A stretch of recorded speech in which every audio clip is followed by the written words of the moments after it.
Well,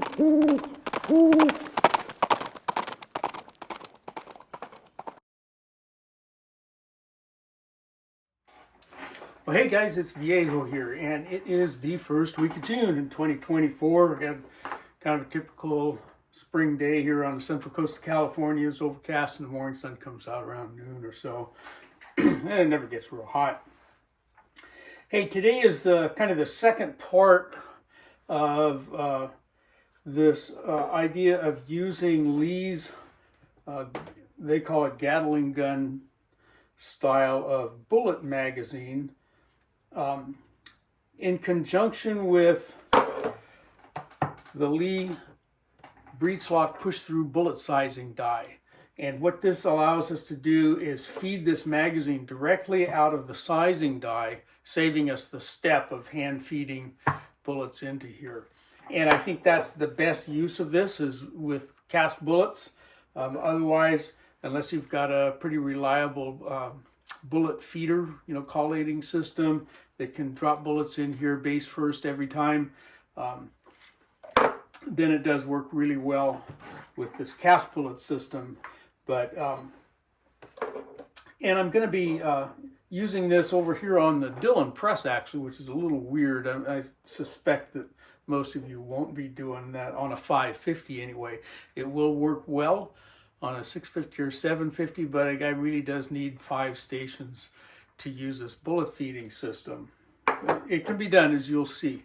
And if you're watching on YouTube, I'm not going to put much at all in the way of loading. I will put a couple of sequences in on the Rumble version, though, so you can see how it works on the Dillon. But today's mostly about how this thing works with the APP, okay, Lee's Automatic Processing Press, and the sizing die system. So that's what we're going to do. If you didn't watch the first video, the last one I did with this unit, I hooked it up to a small C press and fed the bullets vertically into here. And in that video, we spent a little bit more time on how this magazine goes together to make it usable with this. You have to get their kit, and it comes with a few extra parts here. And one that you can't see, there's a long rod that goes through here internally and connects up to a big fender washer here on the bottom to keep bullets from falling out. But if you didn't see that first one, I'd recommend taking a look at that video first. You'll see some of the drawbacks to using this system on a C press. But let's go ahead and get into using this on the app or APP press. If you're not real familiar with Lee's bullet sizing system, the newer system uses these smaller dies that fit into a breech lock bushing. This die goes into that bushing, okay, just like that. And then, and incidentally, we'll talk about this again here in a minute, but everything that you see here is included in Lee's kit. You do not get the sizing die or the punch, though.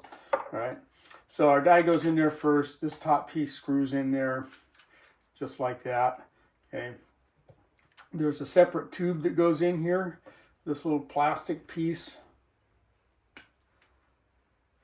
is threaded, and it threads down there to hold everything straight and keep it all in place like that. All right, kind of had to get a different point of view here. The sun's coming right in through the garage windows. Hey, so I've run this system a couple times now. I did it once with the 4-tube system that I used with some 40 Smith & Wesson bullets.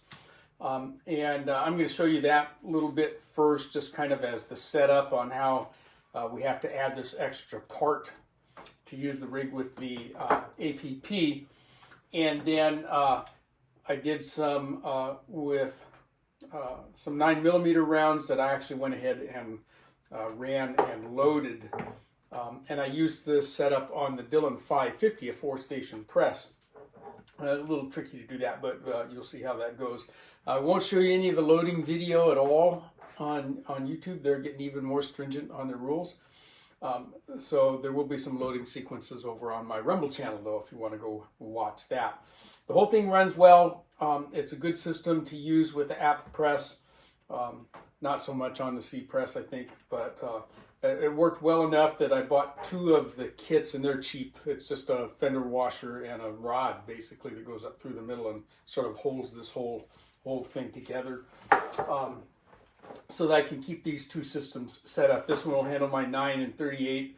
This will handle my 40 Smith & Wesson, 44, 45 Colt, 45 ACP. Okay. And with the kit, you actually get 3 of the magazines. You get the 22 caliber also for your 223 stuff. Okay. But I'm probably not going to do that. I don't do cast bullets with those. All right, let's put this thing together for use on the app press, and then we'll just kind of keep rolling right through, and we'll do some speedy mode loading of the magazine with the 9mm bullets, and then go stick them on the press and load a few. All right, let's go. Here's the inverted size and fill adapter. This is for using the magazine filling system with the bullet sizing kit, the breech lock bullet sizers.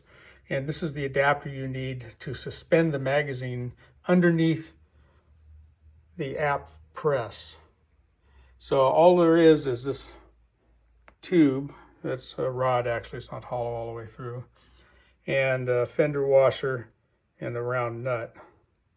So let's go through the instructions and hook this up and see how this works. All right, the first step is to remove the screw and O-ring that retains the bullet feed magazine. So let's get that done. Okay, so there's the little pan head screw down in there. I'll go ahead and take that out. Okay, easy enough, but guess what? No O-ring. I checked my other magazines and they are not supplied with an O-ring either, and there's no O-ring that came with this kit. And it says you'll need it for step 6, but when we go down here and look at step 6, it doesn't say anything about using the O-ring. Okay, so it's this long piece here that they're referring to as the spacer, and there is a set screw in the end of that. So that's step 2, verify that the set screw is installed on one end. It is. And now part 3 says install O-ring into the central hole of bullet feed magazine cylinder. Well, I guess I got to go find an O-ring because it does not come with this kit, and there was not one installed in here. All right, let me see what I got for O-rings. Okay, I have an O-ring kit already on hand, and I found one that seems to be the right fit. And so it says to go ahead and install the O-ring into the central hole. Well, I slid it over my set screw first. Install the mag spacer with the set screw into the bullet feed plate.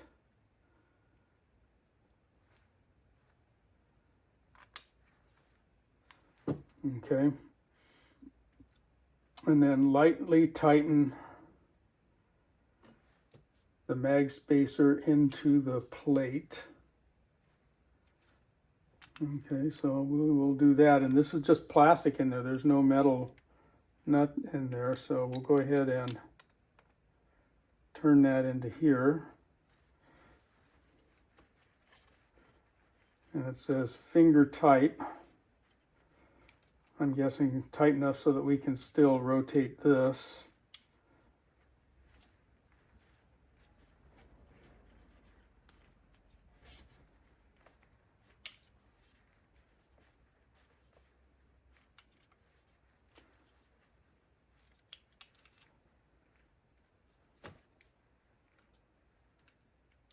Okay, that seems to be about right, so it's clicking into place. All right, install the appropriate size clear tubes into the bullet feed magazine, so we're going to do that. Okay, so I've got that done, and I'm setting up to do 40 Smith & Wesson with this, and so I've got the 4-tube rig here with some of the inserts in there, okay, because otherwise the tubes are too big. All right, and now it says step 5, install the bullet feed magazine cylinders into when, okay, we did that. Each of the tubes. Okay, now I use a provided 6x32 by 5/8 pan head in addition to the washer to thread into the opening or opposing end of the mag. Note fender washer should be loose. Okay, and it's going to be loose on there. So that's the same little screw that came out of the other end. Go ahead and do this on camera without dropping it. That's going to be a trick to get it started. This end of that aluminum rod is threaded. Okay, so we are started.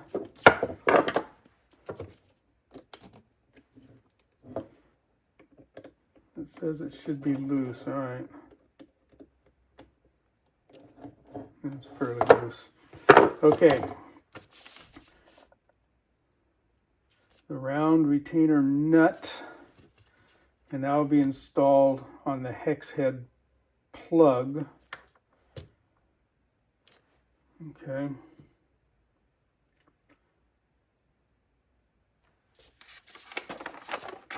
Oh, well, that's it. All right, so this has got to be already on our feed system here, like this.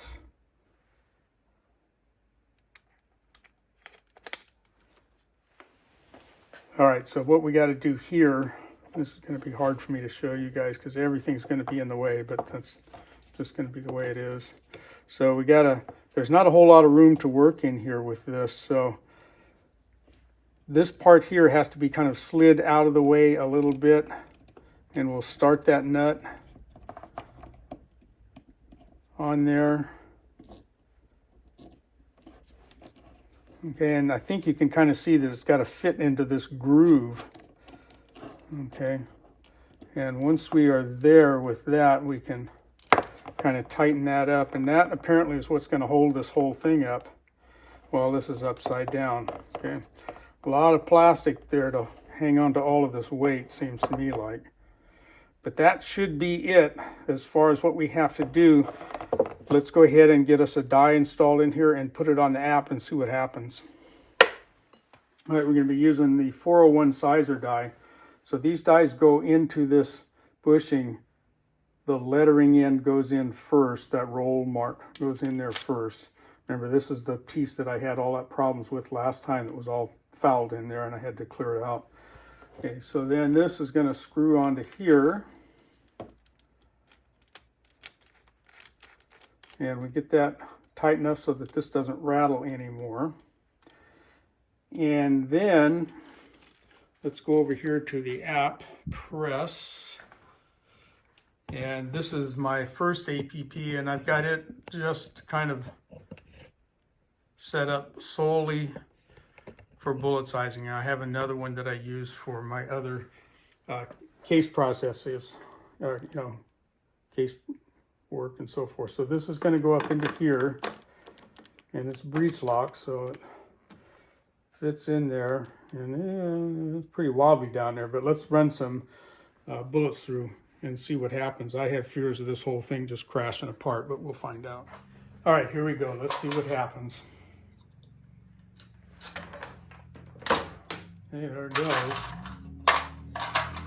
These are Lee bullets. This is the 401 145, and I'm not going to load these today. I'm going to send these off to a friend that they needed to be sized. And we're going to see what happens when it comes time to rotate this. Remember, we had problems with that on the C-Press.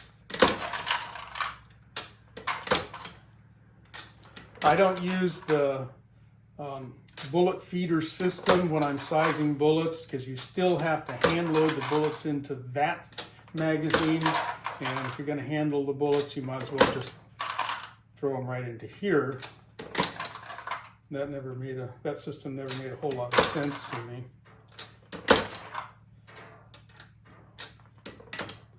And the deal here may be to not fill these all the way up so that we get a bridge bullet in there again. And you can kind of see where we are here. I think I'll run one more of those. And now let's see what happens if we go to switch this. Yeah, easy.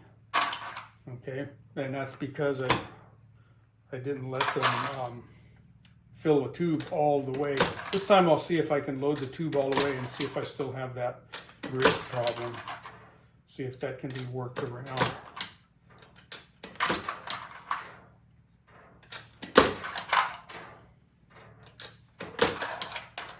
And I did kind of come up with a workaround for that, for the C-press. Let me show you that. Okay, so maybe we can do that here also, if it turns out to be a problem. I'm going to fill these all the way up because, well, at least put bullets in all 4 tubes. I want to know what's going to happen with weight, if this thing is going to hold up under that much weight. Oh, there's one we'll pick up later. Okay, I got one more, I think, to get up in there, one more to get up into Bridgeville. I'll put 2 in there just for grins. Okay, now I should have a couple up here in the tube, and sure as shooting, it's not going to let me turn that. So let's try this. Since this is breech lock, take the whole thing out, get my hand over the top here. You know, I think you would have to let one of those out of there. Now that we have this cap, that doesn't do me any good, does it, to do what I did with the with the C-press. So the only way to recover from that is going to be to take a couple of those out of there. I don't know if I can even get them out of there now.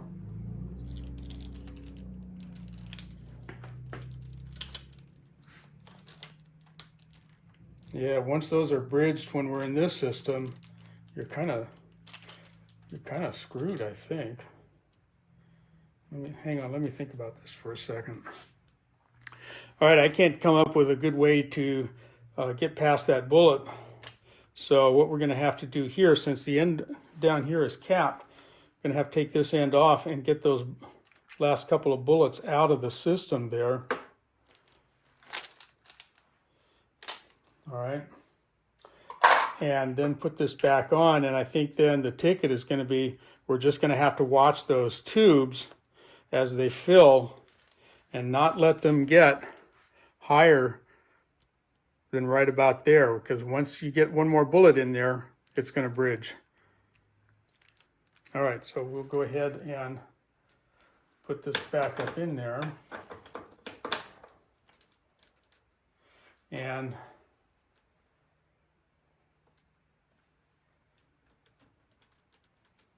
get it rotated into position. So let's just keep going. And this time we're going to watch.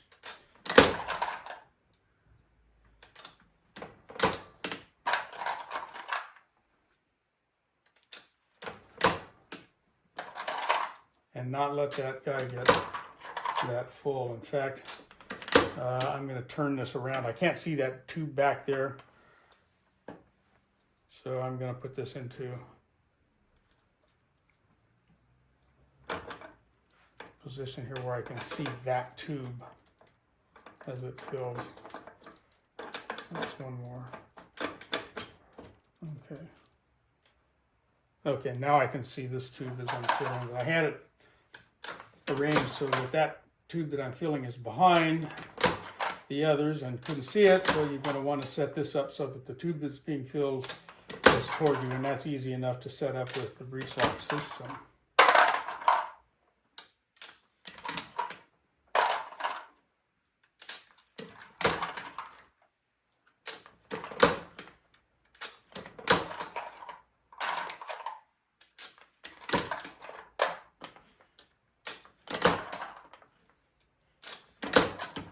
Okay, you don't need to watch the rest of this. I'm going to get it up to about here, then we'll rotate it, and then we'll fill the last tube.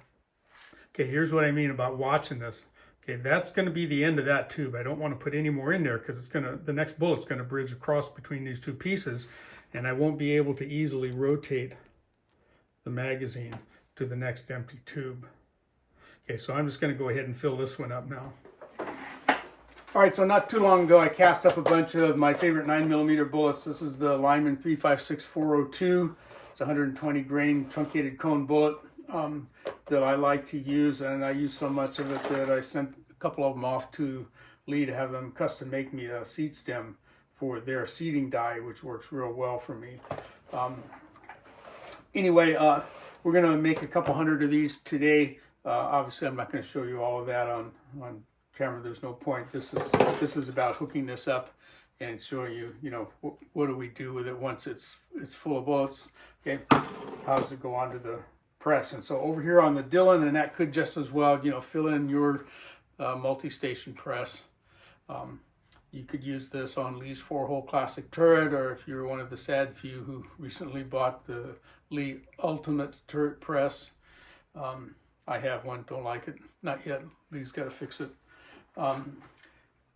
Maybe you've got the 6-pack Pro, okay, from Lee, or Dillon's 650 or 750. All of those will work with this bullet feeder system. It works okay on the 550, but you've got to take out the Dillon powder measure and use Lee's powder measure in Station 1.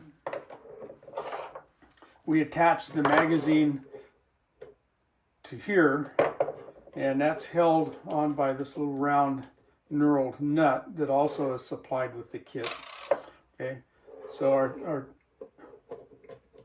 connector tube goes up in there like that, and then this nut, oops, which nut? The one behind the camera? All right, we have the Lee 356 sizer die installed, and the magazine all connected up. Let's go put it into the press. And since this is a breech lock system, we just have to put it in and give it a twist. If you recall from the previous video, which I recommend you watch before this one, as I said, we want the tube that the bullets are going to be dropping into to be facing us, because we don't want bullets to get up higher than about here in the tube. Otherwise, you know, they'll bridge across between the rotating part and the base here, and you won't be able to turn this.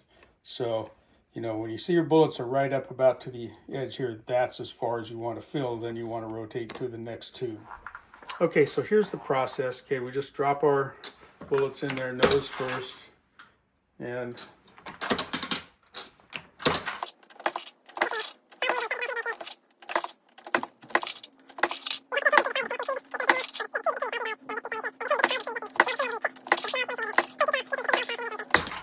.44, .45 class. Okay, so that's about as far as I'm going to take this one, and we're going to rotate to the next.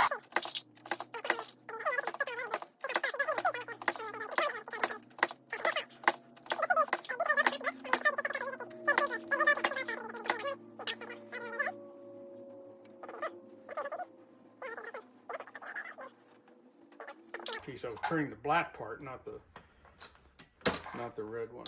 All right, learning curve. Anyway, as I was saying, in that tube, it's not a precise fit between the channel that goes through here, through that tube, and this tube down here. So every once in a while, one will sort of hang up a little bit and not go all the way through, and that's why if you've been paying attention, you've seen a couple doubles drop out of there. It's not anything that you really feel. It's just it doesn't quite exactly line up, apparently. It takes the next bullet to drop it the rest of the way through. One other thing that I noticed on the system that I had set up to do this vertically out of a C-press was that big washer that's on the bottom, that big fender washer that's down there, There's one screw that goes into that central rod that feeds, or passes down through here, that's holding the whole thing together. Anyway, that little screw has started to work itself loose. Let's see if I can do this correctly this time. There we go. So you got to watch that. If that fender washer comes off the bottom, that's all that's holding these bullets into the tubes, and you'll have bullets all over the floor shortly if that thing comes loose. So the guy wants to check that periodically for sure. I think it's good to go for filling one complete magazine, but before you set this up the next time, probably ought to check that screw. Doesn't look like I'm going to have enough to fill up all four, or all, well, actually 5 tubes. Sorry, there's 5 in this setup.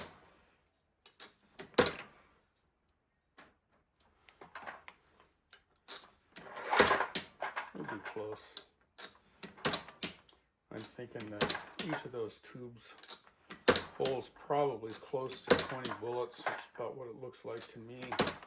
This whole magazine with 100 bullets. I did run 4 or 5 through at the very beginning because I needed a couple size bullets to get the press set up. All right, so there we go with that. Let's get this off of here. Okay, it was that little screw that I was talking about that will come loose if you're not paying attention. So in order to connect this guy up to our bullet feeder die here, we have to take the sizing die system off of there. So we're just going to turn this little nut loose, and let's see if I can do this without losing pieces all over the floor. Okay, so that's what we're after, and we had no bullets left in there, which is handy. And then we're going to go ahead and put this on top over here. And before we do that, let's go ahead and get a good shot down there. We want to turn this so that the hole is about halfway between 2 tubes like that. Otherwise, when we turn this upside down to put it on our bullet feeder die, bullets are going to fall out of there.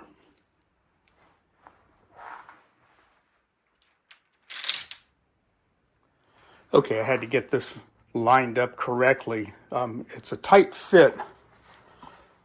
Let me get this camera where you can kind of see it. Kind of a tight fit up in here against the powder hopper on the Dillon. It kind of leans up against there, and we talked about this once before, that we got to make sure that this is facing 90 degrees away from the auto drum, otherwise it won't fit in there at all. And when I stopped the camera just a second ago, I had the wrong position underneath here lined up with the bullet feeder die, but we're good to go now. I just had to look at it. Right, there you go. This thing runs really well for this purpose, and that being filling this magazine directly out of your sizing die on the aft press. Off of, filling it vertically off a C press, not so much, I don't think anyway, if you saw that first video. But it does work well here. And then what you do with it after that, whatever press you put it on, it's kind of up to you. I personally think this is best suited to something like the 6-Pack Pro. You can use it on a 550, which I did. It's a little, not Mickey Mouse, but it's not quite right. Okay, I think you need 5 stations on your progressive press. I have used this on my Lee Classic turret, the 4-hole, and it does work. But when this guy is full, that's kind of a lot of weight up there, and it gets to moving around and wiggling around a little bit. And not bad, but I really see this best use of this on a press with a stationary tool head. That's just my opinion. But in that light, I can recommend it. It does work very well that way. So I think that'll do it for this one. I hope you got something out of that. If you got other questions, and I've probably only run 400 bullets with this thing total now. So I'm not 100% versed in it yet. but I do see utility in it. Okay. So if you got questions, go ahead and ask in the comments down there. If I've got an answer for you, I'll certainly fill you in as best I can. But from the Vallejo bench for now, that's all she wrote.